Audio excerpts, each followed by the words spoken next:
સુરત ઇકોસેલની મોટી કાર્યવાહી. આવાસ યોજનાના નામે લાખોની છેતરપિંડી કરનાર મુખ્ય આરોપી ઝડપાયો. મયંક મિશ્રાની દિલ્હીથી ઇકોસેલ પોલીસે ધરપકડ કરી. આરોપીએ આવાસ યોજનામાં ફ્લેટ અને દુકાનો આપવાના બહાને 49 લોકો પાસેથી કુલ 60,21,000 મેળવીને છેતરપિંડી કરી હતી. મયંક મિશ્રાએ સુરત મનપામાં સરકારી નોકરી કરતો હોવાની ખોટો ઓળખ આપીને લોકોને વિશ્વાસમાં લીધા હતા. આરોપીએ લોકોને ભરોસો અપાવવા માટે SBI બેંકના બોગસ ડિમાન્ડ ડ્રાફ્ટ અને સિક્યુરિટી ચેક આપ્યા હતા. પ્રધાનમંત્રી આવાસ યોજના અને મુખ્યમંત્રી આવાસ યોજનામાં વગર ડ્રોએ ફ્લેટ આપવાની લાલચ આપી હતી. નામદાર કોર્ટે આરોપીના 5 દિવસના રિમાન્ડ મંજૂર કર્યા. આરોપી વિરુદ્ધ ગૌપાંડેસરા પોલીસ સ્ટેશનમાં બનાવટી આધાર કાર્ડ અને પાન કાર્ડ જેવા બોગસ ડોક્યુમેન્ટ બનાવવાના ગુના નોંધાયા છે. સુરત શહેર ખાતેના ગરીબ અને મધ્યમ વર્ગના લોકોને પ્રધાનમંત્રી આવાસ યોજના, મુખ્યમંત્રી આવાસ યોજના તેમજ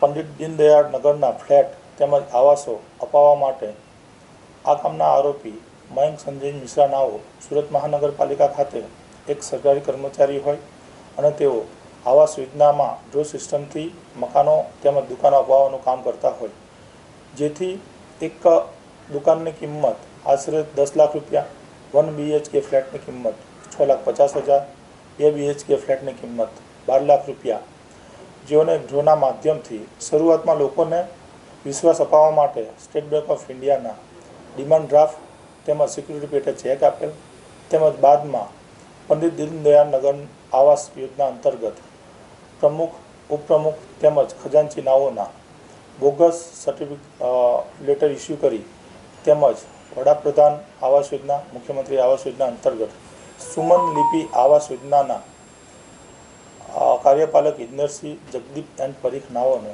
બોગસ લેટર ઇસ્યુ કરીને લોકોને આવાસ તેમજ દુકાન તેમજ રોકેલા નાણાં ન આપી આરોપી પોતાનો મોબાઈલ ફોન બંધ કરી અને નાસી ગયેલો હોય તે સંદર્ભે ગુનો દાખલ કરી સુરત શહેર પોલીસ કમિશનર શ્રી અનુપમસિંહ ગેહલોત નાઓએ આરોપીને પકડી પાડવા માટે સૂચના કરતા સંયુક્ત પોલીસ કમિશનર સાહેબ, ક્રાઇમ સાહેબ, અધિક પોલીસ કમિશનર શ્રી, મદદનીશ પોલીસ કમિશનર શ્રી ક્રાઇમ તેમજ અમારી ટીમના technical intelligence police constable Hiralba તેમજ હ્યુમન ઇન્ટેલિજન્સના અનારામ પોલીસ કોન્સ્ટેબલ ચેતન આત્મારામ નાઓ તેમજ પોલીસ કોન્સ્ટેબલ વિઠ્ઠલ ચેલાજી નાઓના આરોપી વિશે વર્કઆઉટ કરી તેનું લોકેશન દિલ્હી ખાતે આવેલ હોય, જેથી તાત્કાલિક ટીમ રવાના કરી ભારે જહેમત બાદ આરોપીને ત્યાંથી પકડી પાડી સુરત ખાતે લાવી નામદાર કોર્ટમાં રજૂ કરી દિન-5ના પોલીસ કસ્ટડી રિમાન્ડ મેળવી આગળની વધુ તપાસ ચાલુ કરી.